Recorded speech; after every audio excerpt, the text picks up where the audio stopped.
Temple Institute in Jerusalem, Israel. Rabbi Chaim Richman here, together once again with Yitzchak Reuven in the studio today, the 6th day of the month of Kislev, 5777. It's December the 6th, 2016. And this week, a Torah portion of Vayetze. Yitzchak Reuven is back. We're all so glad to see you and to hear you. It's good to be here, Rabbi. Back in the studio with my best friend. Oh, gosh. Now, I had some scary weeks there doing Temple Talk by myself. Always wondering, is it really recording? You know, because you're a technical genius. Everyone knows that. And you got all these buttons and flashing lights everywhere and sirens, and you know exactly how to record and how to upload. And you know, that feeling never leaves, and every week I'm terrified. Really? That we're recording, and I'm always checking it, making sure the lights are flashing and the numbers are registering. You know, whenever we do any kind of recording, audio or video, you know that, Rabbi, and once in a while something fails, and we gotta do it again. This is a little, maybe it's too much information, but that hurts. It's very painful for me, so I am constantly looking to make sure everything's being recorded. Well, those shows... You can relax now. But for the grace of God, they did work out. You weren't here. It was hard for me. But they're history now, and you're back. That's the main thing, the most important thing. And how about talking for 45 minutes straight? How was that? Oh, the hardest thing that I had to face with those shows, as I mentioned to our dear audience, is that you weren't here for me to interrupt. Well, I'm back. I had to decide, when is the proper time for me to interrupt myself? I said I'm back. So, Yitzchak, how are you? Thank God, I'm okay. I weathered my absence, as did you.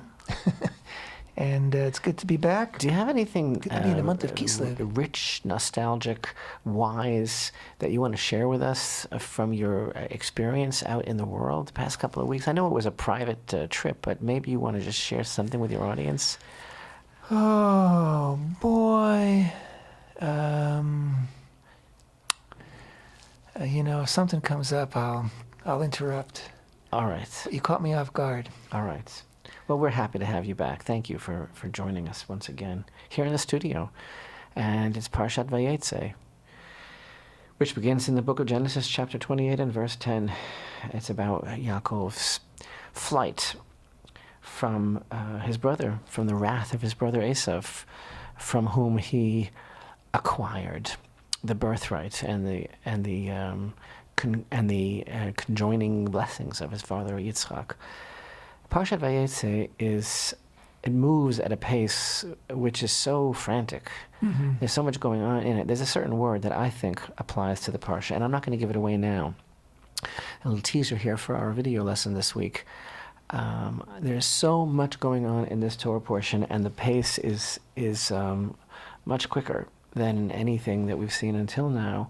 And there's something going on here which applies not only to Yaakov, but to the future of the Jewish people. And that's the secret of this word that I want to unveil in our weekly video Torah portion.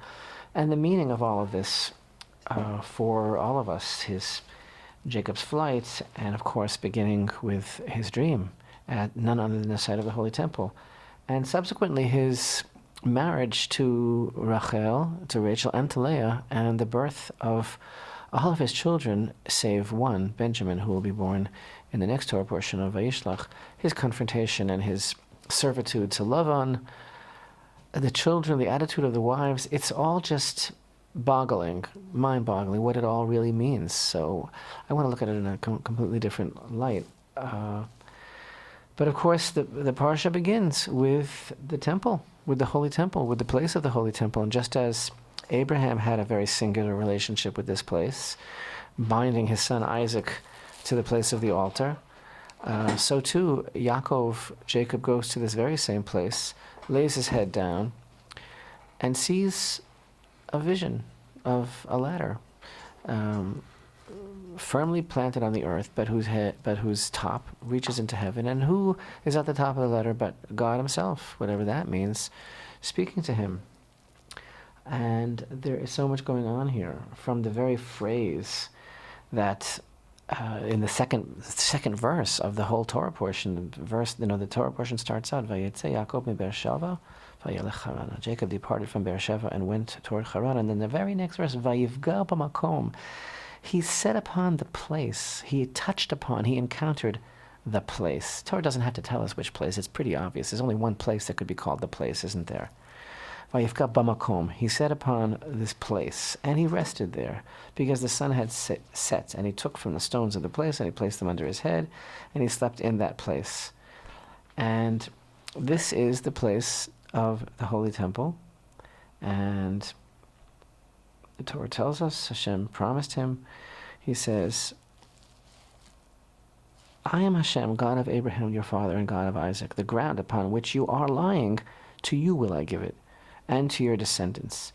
Your offspring shall be as the dust of the earth, and you shall spread out powerfully westward, eastward, northward, and southward, and all the families of the earth shall bless themselves by you and by your offspring. Behold, I am with you. I will guard you wherever you go. I will return you to this soil, for I will not forsake you until I will have done what I have spoken about to you. So, first of all, as Rashi tells us, because you would think, well, what do you mean? The land upon which you're lying. I mean, how tall was he? 6 feet tall, let's say? So the land upon which he's lying, I mean, what is that? He's going to give that to his offspring. Rashi says that he folded up the entire land of Israel underneath him. And of course, that is a metaphor, not literal. I think. Maybe some people think, on some mystical level, that God made the whole Eretz Israel an accordion and folded it up under the body of the tzaddik as he slept. But I think, as in with all the insights of our sages, that there's a very deep lesson here which is being told to us, and that is that the Temple Mount is the key to the entire land, and that by lying there on that spot, indeed the entire land was underneath him, because it's the apex, the microcosm, the epitome, the very spitz, It's the Luz bone. Right, as we're told, the place was called Luz. It's the bone of the resurrection of the whole country. But the thing is, he gave him this blessing, and it's already clear who his offspring are, the offspring that he's about to bring into the world in this very portion, and they're going to spread out from here. But to your offspring, the ground on which you are lying, to you I will give it, and to your descendants. So every single detail of this encounter, of the place, of the ladder, of the words of this blessing, of everything that happens now to Yaakov throughout this parsha, it's all laden with tremendous significance. But I got to tell you that I can't help but think how this is so amazing. As we're reading these Torah portions, and this blessing is repeated to Abraham, to Isaac, and to Jacob in different words, in different ways, this guarantee that this land is going to be for your descendants forever, and the connection between this people that are being formed and the land, this eternal connection. And we read about these things, and it's so powerful. And then we switch gears for a moment to what's going on all around us, to the regulation law, to the final sputterings, and I do say sputterings and mutterings of the American administration that is going into its proper place in history. I say sputterings like an oil lamp that is just, about to be extinguished, and it's still making a little bit of noise, chatter, death throes, rasps, whatever, and all this intense speculation here in Israel that is the cause of a great deal of speculation in some circles. What is Obama going to do to us? Is he going to try to reach out from beyond the grave? Is he going to try to take one final swipe at the Netanyahu that he hates so much and his people that he hates so much? Is he going to try and push something through at the United Nations? They'll be only too happy to be that forum. Is he going to try to make his mark yet in terms of advancing the two-state solution? Enter the man that you and I have so fondly referred to as Mr. Magoo at times over the past few years, or as he is better known, Lurch. I, of course, refer to the Secretary of State, Mr. Kerry, and Mr. Kerry. Mr. John Kerry, he slams the Israeli government, says the headline from yesterday's news, and he says that the majority of ministers oppose a Palestinian state. But the headline here is that Kerry says that Bennett's ideas are, and I quote, profoundly disturbing. Mm-hmm. So in a, I think, unprecedented example of what the article calls a foray into the internal politics of Israel, into a sovereign state's politics, Secretary of State John Kerry, speaking at a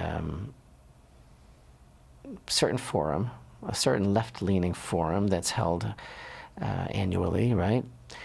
He slammed the Israeli cabinet and singled out especially Education Minister Naftali Bennett from the Jewish Home, and said that Bennett's recent statements on the future of Judea and Samaria were profoundly disturbing. Okay, so then the Secretary of State spoke at length about his passionate feelings about Israel and Zionism, and his personal concern for what he called, and I quote, the land of milk and honey, that Israel is headed in the wrong direction and the future of Israel is at risk. So Mr. Kerry is extremely passionate about the land of milk and honey, extremely concerned about the future of Israel. He said, I do feel really passionate, genuinely passionate about Israel, the land of milk and honey. And he called Zionism and Israel the greatest story ever told. Yanni, like a movie. He's in the front row seat or backstage. The greatest story ever told. But he said, what a nice guy. He warned that the state of Israel is treading down a dangerous path. He said it's not finished. The end of the story has not yet been written. So the thing is, he says it's moving in the wrong direction. He says, I have to tell you the truth. I have to share with you the facts and describe to you why I am concerned. I come to you as someone who is concerned about the safety and security of Israel. And specifically, said Kerry, just keep, I'm asking you to do something which I would call binary right now, because specifically, said Kerry, Israel must confront what he described as a binary choice. So I'm asking you to do something binary now. It can be binary. Picture this. Yeah. And picture at the same time this week, Yaakov's dream with Hashem standing at the top of the ladder, not Kerry at the top of the ladder. And I don't think they've ever been photographed together. I don't think you can confuse Kerry and Hashem. Hashem is at the top of the ladder saying, this land that you're lying on, I give it to you and to your descendants forever. And you're going to spread out powerfully, east, west, north, and south, in every direction. But specifically said, Kerry, Israel must confront what he described as a binary choice to either permit Jews to flourish in Judea and Samaria, or to separate from the area and establish a Palestinian state. He says this is a basic choice that has to be made by Israelis, by the leadership of Israel, by all of you who support and care about Israel. Are there going to be continued settlements, continued implementation of settlement policy, or separation and the creation of two states? He then castigated Israel's governing coalition, noting that a majority have explicitly rejected Palestinian statehood. He didn't even mention Abbas's refusal to recognize Israel as the Jewish homeland. So the idea is, excuse me, let me just read this too. He says, and I quote, out of the mouths of ministers in the current government. Now tell me something, end quote for a second. Yitzchak, does anybody in Israel quote out of the mouths of all the people in the American administration? I know that when we have done that, they jumped on us right away. How dare we say anything? I mean, I know that... How dare we hold them to their word? Right. Kerry was criticized by this one and that one, and they said, how dare we say anything? And we hurt their feelings, too. I remember we hurt their feelings. Kerry was deeply offended. He took very serious umbrage. The secretary then castigated Israel's governing coalition, noting that a majority... Out of the mouths of ministers, he said, in the current government have come profoundly disturbing statements recently. To wit, Naftali Bennett said a few weeks ago, this represents the end of the era of the two-state solution. I'm not here to tell you that the settlements are the reason for the conflict. No, they're not, Kerry said, but I cannot accept the notion that they don't affect the peace process, that they aren't a barrier to the capacity to have peace. Well, of course, it depends how you define peace. If you define peace as a Palestinian state in which they will absolutely run over us completely and destroy every last Jew, yes, the settlements are basically the barrier to the capacity to have that peace. The settlements are the only thing standing between us and the zombie apocalypse, which would be the Palestinian state. So It's absolutely incredible. And then he ended with this chutzpah. Adopting the leftist canard that only the left wants peace rather than the right's claim that a Palestinian state will become a Hamas stronghold pose a security risk to the state and therefore be a bigger barrier to peace, he asserted as follows, and I quote, "And I'll tell you why I know that, because the left in Israel is telling everybody that they are a barrier to peace, and the right that supports it openly supports it because they don't want peace." So here you have this unbelievable gall of the Secretary of State of the United States coming and saying about what's going on inside Israel, who is who. He says, "I'll tell you who's who. I'll tell you who really wants peace. The left really wants peace, and the right doesn't want peace, and that's why they openly support the settlements." Could it be that the right openly supports the settlements because the right loves the land of Israel? Could it be that the right feels that there's a God in the world, and that the further away that you are from God, as we see in America as well, the less inclined you are to feel any patriotism, nationalism, or any commitment to the land? And case in point, last week we spent the whole temple talk, when you weren't here, Yitzchak, talking about the fires, which you missed. Yeah. The fires that were going on, and the fact that they were set, but at least half of them are now acknowledged by the Israeli security apparatus to have been set deliberately by Arabs, some Palestinian and some what we like to call our Arabs, Israeli Arabs, right? They love us so much, they love their land so much that they burn it up from under their very feet. And I compared it to Solomon's judgment and the mother who said, no, don't kill the child, because she was the real mother. If you love this land, how could you burn it up?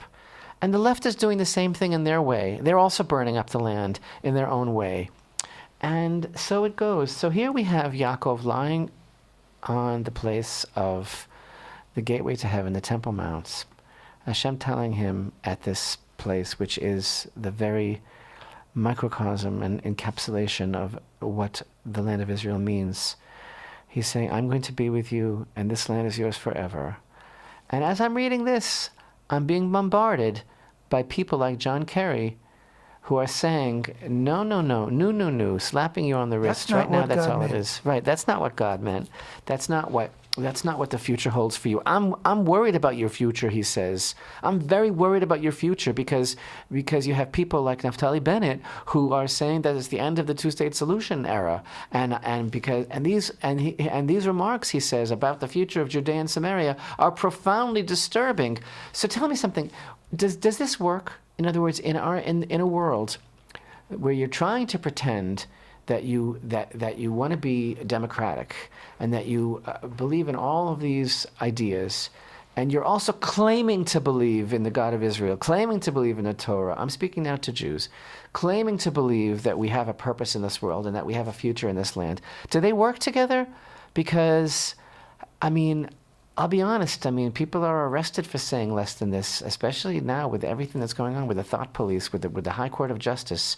If a rabbi makes a comment based on an obscure Torah thought, then he's judged for what he said, and it's absolute field day for the thought police, right? So here's an example, right? The man is saying that he's profoundly disturbed about what? About the fact that there could be a religious minister in the cabinet of Israel that is passionately against the two-state solution because he is passionately pro the land of Israel. So Kerry says, this is profoundly disturbing because this is not what we want for you. This is not what's in your own interest. I'll tell you what's in your own interest. What's in your own interest is to lay down and die. And that's what the two-state solution will be. And he's saying, you can't, this is what you have to do. So Yaakov, our forefather, is lying at the Temple Mounts. And he's not laying down and dying. He's lying there, and he sees a vision. But before he did that, he placed all of these stones all around his head. And then, as you know, because the verse describes it in Hebrew, when he laid the stones down around his head, they were 12 stones. But when he woke up, they were one stone. They became one. And, Rashi, I said this a few years ago in one of our Torah presentations. Rashi says that the reason that he put these stones around his head was to protect him from wild beasts. Well, now we know who the wild beasts are. Exactly. This is what I said. I don't think that could be taken literally. I don't think that Jacob, who was a powerful a powerful tzaddik on the level of being considered the Merkava, the chariot of God's presence. I don't think he was afraid of lions and tigers and bears, oh my. I think that he saw into the future, and that the wild beasts on the Temple Mount that are prowling today are what he saw. And I think that he also saw this wild beast with the fancy hairdo, this Vietnam draft dodger. I think this is who he saw. Yeah. I think that Was he in Vietnam? John Kerry? Yeah, there's a whole thing about his past, but I don't care. It's not my business, right? It's not my problem. But this is what he saw. He saw the wild beasts of the left. He saw the wild beasts of the international community. He saw the wild beasts that claim to be the leaders of the free world, that are honing in on Israel and trying to destroy it. And it's either God's promise, or it's these creatures that are trying to run us over. You know, another way of looking at this Carrion conundrum. On the one hand, he is enraged, fearful that Jewish presence may continue to grow in Judea and Samaria. On the other hand, he says, if that happens and Israel annexes the land, then it will be the end of democracy because there will be an Arab majority. So, but if the Jewish presence continues to grow, then there'll be a Jewish majority. Exactly. So basically, he's saying the one thing that he will not countenance is a Jewish majority in the land of Israel, because that would create a sovereign state strong enough to stand on its own 2 feet, that would then be able to defy the will we of wouldn't John even Kerry. need America. Right. So everything is connected. But yes, what is our attitude about these lands, the lands of Judea and Samaria? And I know, Yitzchak, that this takes us to the topic of the regulation law that we really have to talk about. We're running out of time already in this half. But the point is, because you didn't interrupt me and I didn't interrupt myself, but the fact is, this is the question. Is it the profoundly disturbing thoughts and the utterances of people like Naftali Bennett, meaning the profoundly disturbing thoughts about people who believe that we actually have to retain the land of Israel and make it into a Jewish majority and embrace it and annex it and call it our own? Or are we going to throw ourselves headlong into the fiery furnace and accept upon ourselves the decrees of John Kerry that there has to be a 2-state solution because this is what's best, because he's so passionate about Israel and Zionism. It's the greatest story that's ever told. And I'll tell you how to save yourselves. Save yourselves by laying down and dying. This is basically what he's saying. So on it goes. And in the meantime, there's the music. And we have so much more to talk about because we have some very important ideas about the month of Kislev to share. And I'm just so happy that Yitzchak Reuven is back in the studio with his hands on the dials and the buttons, and hopefully this show will be recorded safely. So we'll be right back. Temple Talk.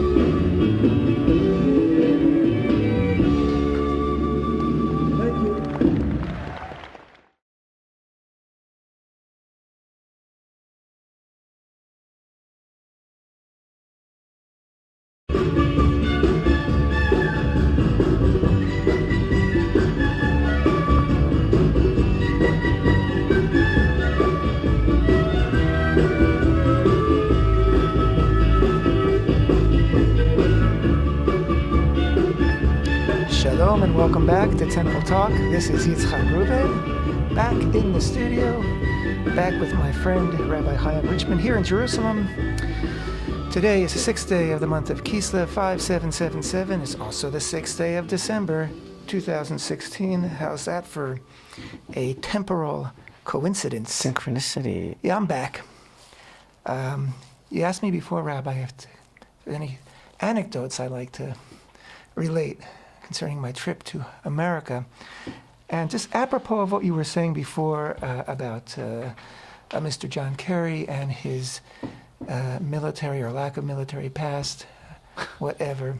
You know, I was in southern Ohio, and my dear brother-in-law took me one day to a small town called Germantown. And in Germantown, there's an old Masonic temple. And the temple is no longer a Masonic temple, but some local people, I don't know if they purchased it or they're renting it out, but they turned it into a veterans, United States War Veterans Museum. And it's just jam-filled with memorabilia of veterans that served in America's wars that live in that area. And they donated their things, their kit bag, their locker, their postcards that they sent home, the postcards they received, weapons, uniforms, all sorts of things. It's just fascinating. It's so emotional because you're right there. And he introduced me to his friend who runs it, and introduced me as an Israeli veteran. And of course, this man was like very, very impressed and welcoming.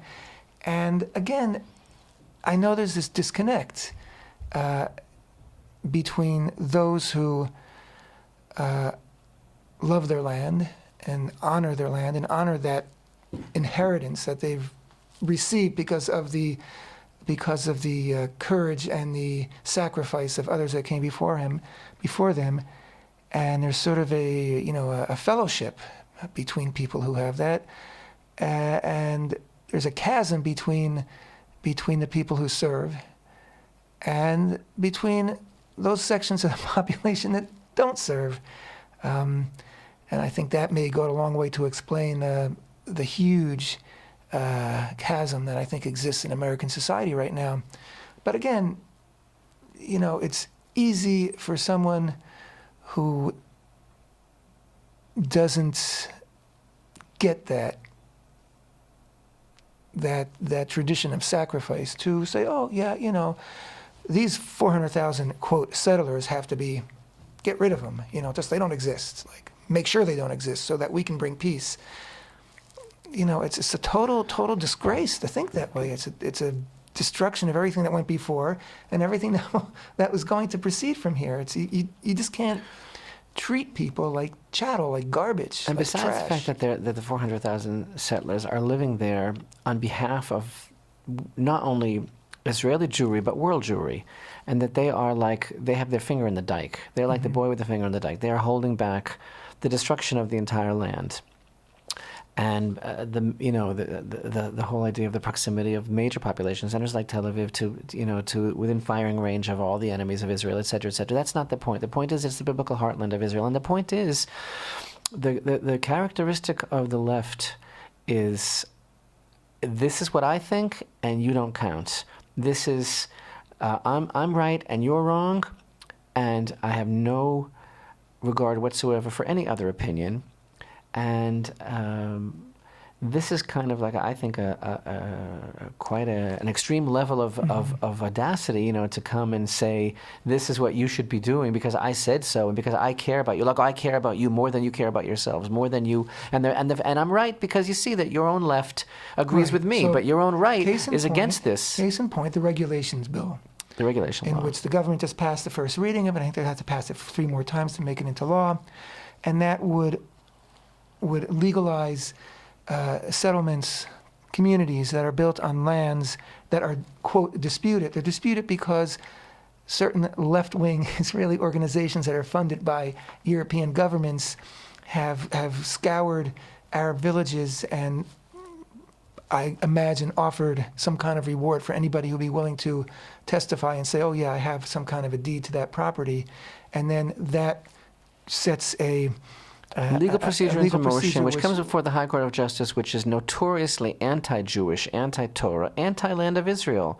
And so whenever there's the slightest possibility that someone has a long-lost relative that has a long-lost deed that was bequeathed by the King of Jordan, these lands become questionable.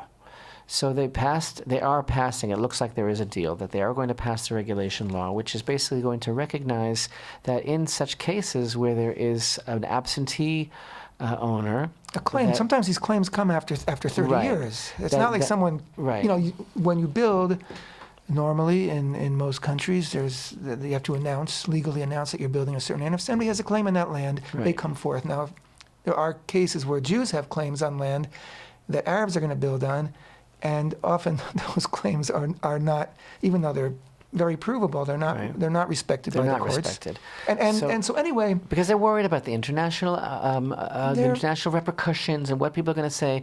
So the regulation law is supposed to. Now, of course, this whole thing is a result of the decision made by the High Court of Justice that the outpost of Amona has to be dismantled because of this very issue of it being built on supposedly on private Palestinian land, which is, of course, a contradiction in terms. And again, in the the mindset of this week's Torah portion, it's absolutely absurd. But in any event, in other words, the idea of dismantling of the judicial branch of the government of the State of Israel that was founded in order to protect Jews and give them safe haven in their own land, for that court to decide to destroy Jewish homes in the land of Israel is an obscenity. But the point is, they decided that Amona has to be evacuated. Now, the latest on all of this is that Netanyahu himself promised that community is going to stay on that very mountain, but they're going to be relocated to a different spot on the mountain. My understanding is that the community is not willing to compromise, that they say that they are going to not cooperate with this. The regulation law that it looks like it's going to be passed basically would prevent this scenario from happening in the future, because if something, like you said, does come up in the future, or some sort of question, it's not going to be a cause for evacuating a Jewish community. But it is not working for Amona, because the only deal that they were able to make was that Amona, this particular community, is not going to be included in this because they're not going to do it retroactively. But getting back to what we're saying before, the aspect of it that is outrageous is that those who oppose this bill say it's the end of democracy. That's it. We're destroying democracy in Israel because this new regulation, this new law, is just destroying any claim of private property. It's going to be. Now, where were all these people when the government, and with the support of the Supreme Court, decided to remove 9,000 Jews from their homes in Gaza and in northern Samaria? Where was the claim that that's the end of democracy from the left? No, that was the It's only when it serves their cause. Following of democracy in their minds. So the left comes out with these absurd statements, and then the politicians from around the world can then trumpet that same claim. Oh, of course, you're ending democracy. It's going to go to the UN. It's going to go to the International Court of Justice. Whatever. It's all a bunch of garbage. It's insane to take people who've been living in these houses for 20 years and throw them out because of a specious claim that a little part of that land might be owned by somebody who has a memory when they were 3 years old that their grandfather took them to this place. But they have not been here since right. then, exactly. Right. And what about the contiguous Jewish presence? You come out into the Samaria, you come to the Benjamin region where I just built a house, and you see these ancient terraces. Right. In the hills of this beautiful concept of the terracing of hillsides for olive orchards, right? These are Jewish farmlands. This is Jewish technology from the time of even of the first temple, and some of these areas in the area of Shiloh go back to the time of Joshua and the tribes, and there are tombs in these fields in this area that I'm talking about that date back to the time of the first temple, and there's no Palestinian archaeology or evidence of any sort of society. As we always talk about, this is all Jewish. And then, of course, because of everything that the Jewish people went through in the land of Israel, there were periods of time when there was no Jewish presence. But the idea is this is all Jewish land. So in the meantime, the right, like Jewish Home, is trumpeting this law as a victory, even though Amona is going to suffer and pay the price. They say that Amona unfortunately has to be sacrificed, as it were, but the regulation law will pass. And they made the deal. In other words, like you said, it hasn't passed the readings yet, but they made a deal purporting that it's guaranteed that it's going to pass, and they're saying this is a tremendous victory for the outposts, and that it's, in fact, some are saying that it's the most important development since 1967 in terms of the settlement enterprise, because ultimately there's going to be normalization for the entire Jewish settlement enterprise in Judea and Samaria. And of course, if it is passed, it means that these Jewish communities are going to be protected, what they call ex post facto, from any claim of ownership made years after the towns were built, which, like you said, is this phenomena of these radical left-wing Jewish organizations that are the darlings of the High Court of Justice that are going around trying to foment this And so now these will be protected by law, but there won't be retroactive normalization. And that's what's going on with Amona. Of course, there are other communities, like the one in which I recently built a home, which this isn't just not relevant to at all. It doesn't apply to it because they are communities that are not on disputed land. They are on government land. And so in my community, for example, I have a different problem, and that is that the government itself is just wishy-washy and just won't come out and recognize that that Jews should be living here. And nobody's claiming that it's Palestinian-owned or any other ownership. The government, as it were, lent its aid for these communities to be built, but they won't officially recognize them. So that's that. This doesn't actually apply to many of these other communities as well. But supposedly this is supposed to be good news. But again, it's all so strange and ironic in a Jewish country with Jewish land in a Jewish state. And I think, I'm sorry, but I've said it before, but as we read these Torah portions and the promises that were made to the forefathers, the very fact that we have something called a regulation law is a spit in the face to the Torah, because the Torah is the regulation law. My God, this is so strange that we have to come up with a way, and then and the Attorney General is saying, but it's still not really legal. It's not going to stand up to international scrutiny, and others are warning that we're going to end up in the International Court of Justice. And M.K. Yusuf Jabarin of the Joint Arab List says that the regulation law is a mark of Cain and will lead Israel to the Hague International Criminal Court. And so what? What if it does? Who does the Hague International Criminal Court? Who gives it any regard anymore? Jabarin remarked that the Knesset will turn into a graveyard for the rule of law and international legitimacy. You understand that these Arab MKs are tremendous proponents of law, of the rule of law, and warned that those who bury international law may find themselves in the dock at the Hague International Criminal Court. He accused Israel of racist policies, which are manifest in the growth of the settlements and of behaving like a colonialist movement and not like a state. Actually, a state would announce that this is our land, and if it's not good for you, like Australia does, they should say, you should find another place to live because this is our land and our home. So there's something just so strange going on here. To add to the irony of the situation, the day that the deadline, as it were, for the evacuation, destruction of the Amona community outpost is the 25th of Kislev, the first day of Hanukkah. So it always seems to fall out that way, that the government, the Supreme Court, always finds a way to give you a final little jab in the gut, and like it was with Gush Katif and the evacuation of Gush Katif on Tisha B'Av. It almost, God forbid, you can't say this about Jews, but it almost conjures up this evil spirit of like Antiochus type of thing, like I don't want to say worse than that. But the point is, here's a segue. I mean, you mentioned this is supposed to happen on Chav Hei Kislev, the 25th day of Kislev. A day of tremendous significance. The day about which the whole idea of Kislev is the revelation of the hidden. That's the idea of the revelation of the hidden light. Kislev, Chav Samach, Lamed Vav.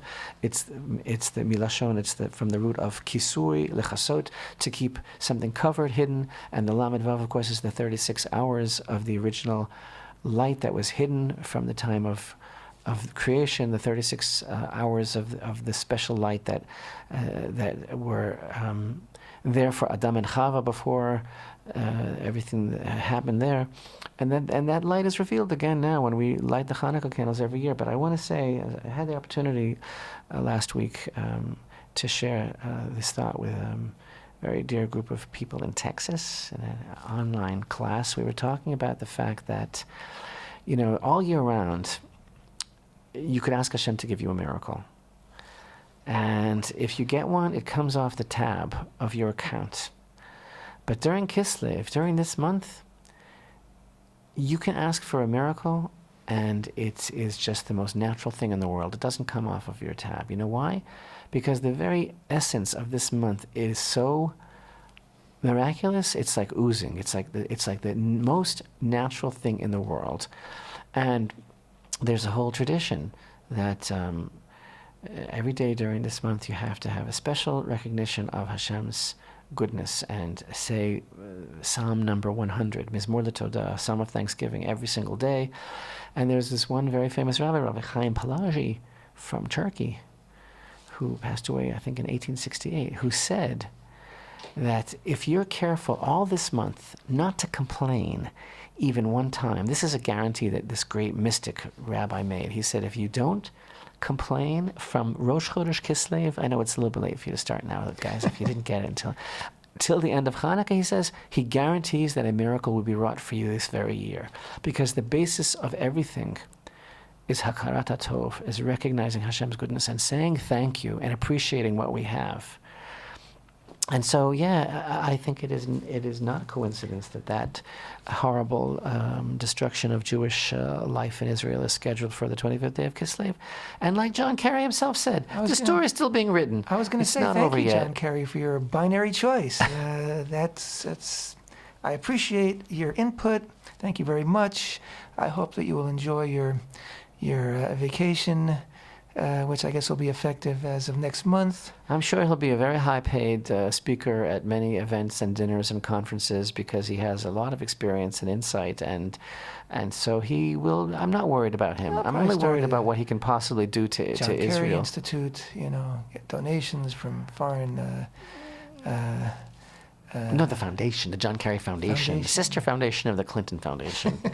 I'm sure everything is going to be great. And who knows? He may be running in 2020. You never know. You never know. Although if it's between him and Kanye West, I don't know who I would vote for.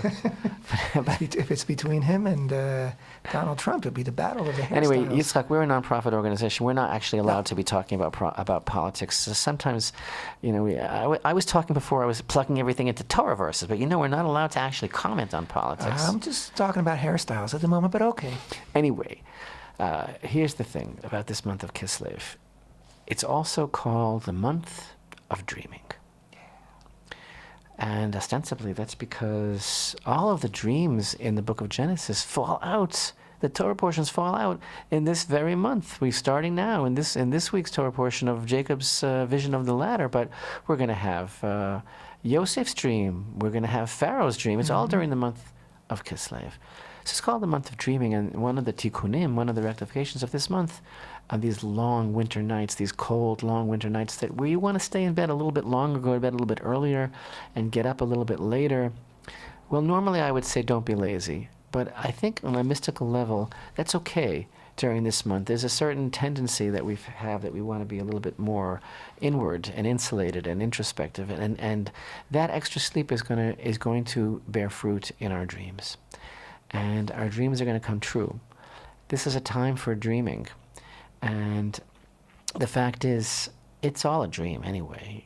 And is it a dream or a reality that a small group of Jews defeated the Greek army and rededicated the Holy Temple during this month? They had a dream. Is it a dream or reality that Jews could reclaim the land of Israel and stake out their homes here and send out a message to the whole world that we are here and that we believe in the promises that were given to the forefathers? So what's a dream and what's being asleep and what's reality? But the idea is that all of the potential from the month of Cheshvan is actualized actually in this month of dreaming, because the idea is to make the dream come true.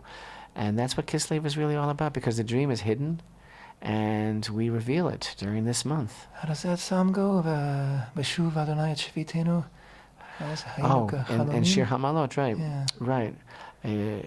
Hayinu kecholmim. When the Lord will return the exiles of Zion, we will have been like dreamers. And what does that mean? Beautiful verse. What that verse means from the Psalms, when the Lord will return the exiles of Zion, we will have been like dreamers, means that we're going to suddenly feel like we've been sleeping all this time.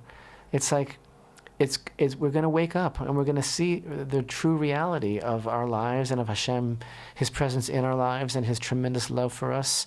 And we're going to realize that everything that's happened until now was actually only a bad dream. We're going to wake up from this dream. We're going to wake up from that dream, but we're realizing another dream, are we not, when we return?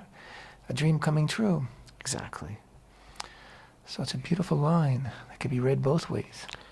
Well, there's a certain poet laureate, Jewish, I think, who said, you got some big dreams, baby, but in order to dream, you still got to be asleep. But that poet laureate also said, I'll let you be in my dreams if I can be in yours. Doesn't get better than that. It really doesn't. And then, of course, he also had a series of dreams. That is true. Oh, we're just outdoing ourselves today. But anyway, yeah. He's sending his speech. It's going to be read. And I understand there's a new item in the news today that he refused President Obama's invitation to the White House. President Obama is making a meet and greet, for all the American Nobel Prize nominees, and Bob wrote in that he's got some other engagement. Maybe he's having lunch with Trump. I don't know. I doubt it. I really doubt it. He's busy. He's a busy man. As we all are. As we all are. And I'm just so happy that you're back, Yitzchak, and we can continue rebuilding the Holy Temple, I'm happy to be back in that line, about dreaming. Getting back into the land is like waking up and stepping back into reality, because this is where I want to be. This is where it's happening.